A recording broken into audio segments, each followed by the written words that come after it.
Sabe aquela ideia de construir a casa dos sonhos? Muita gente acha que é impossível quando o orçamento está apertado, né? Mas olha, nesta análise a gente vai ver que existe sim um caminho para transformar esse plano em realidade.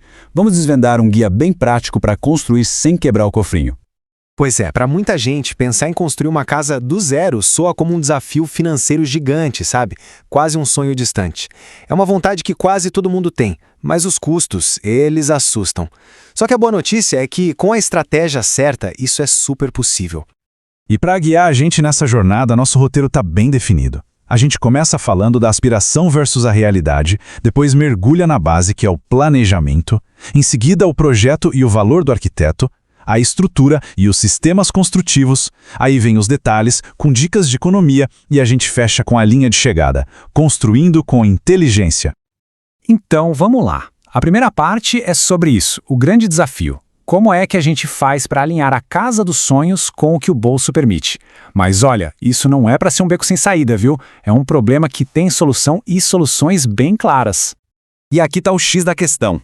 O grande segredo para superar essa barreira financeira não tem nada de mágica, não. É, na verdade, a combinação de duas coisas fundamentais.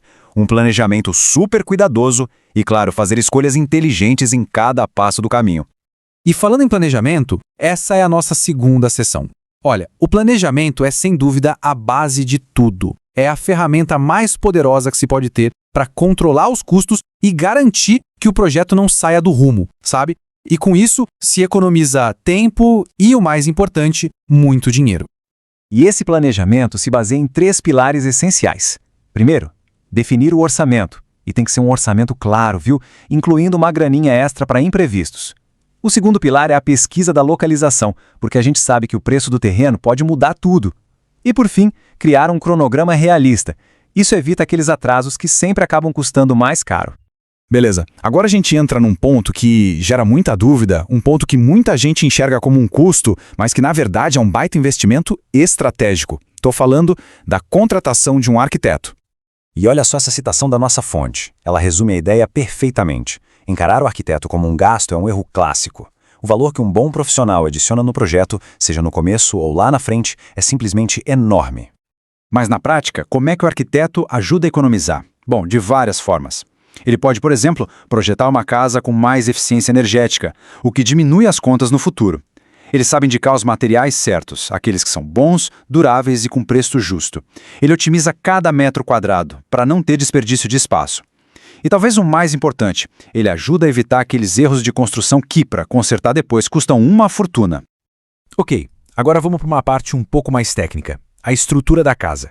A escolha do sistema de construção tem um impacto direto, tanto no custo quanto no tempo da obra. O segredo aqui é achar um método que case direitinho com o orçamento e com o que o projeto precisa.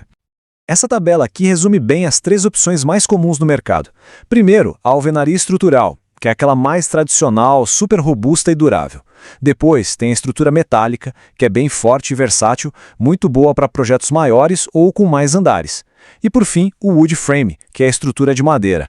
A grande vantagem dele é o custo mais baixo e a boa eficiência térmica. Claro, a melhor escolha vai depender muito do projeto e tem que ser conversada com o profissional da obra.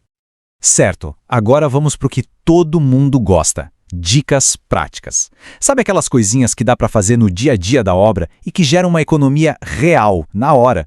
São pequenas atitudes que, somadas, fazem uma diferença enorme no orçamento final. A primeira dica tem a ver com o timing. Se a obra for planejada para começar na baixa temporada do setor de construção, a chance de encontrar mão de obra boa e mais em conta é bem maior. Aqui no Brasil, isso geralmente quer dizer ali entre março e junho, sabe? Para fugir daquelas chuvas de verão e da correria de fim de ano. Outra estratégia é, colocar a mão na massa, literalmente. Assumir algumas tarefas mais simples, como a pintura, por exemplo, ou a instalação de algum acabamento, pode dar uma bela enxugada nos custos com mão de obra especializada. E na hora das compras, a dica de ouro é pensar em volume. Comprar materiais em grande quantidade quase sempre abre margem para negociar um preço melhor. Pensa só, tijolo, cimento, areia, telha, até os pisos e revestimentos. Comprando tudo de uma vez para a obra toda, o desconto pode ser bem significativo. E claro, durante a obra, manter o controle financeiro é crucial. Para isso, é fundamental ter aquele fundo de emergência que a gente já falou. Outra coisa, não ter medo de negociar preços com todos os fornecedores. E sempre mesmo, revisar o andamento do projeto e comparar com o orçamento para ver se está tudo nos trilhos. Bom, e com isso a gente chega na nossa última sessão, na linha de chegada.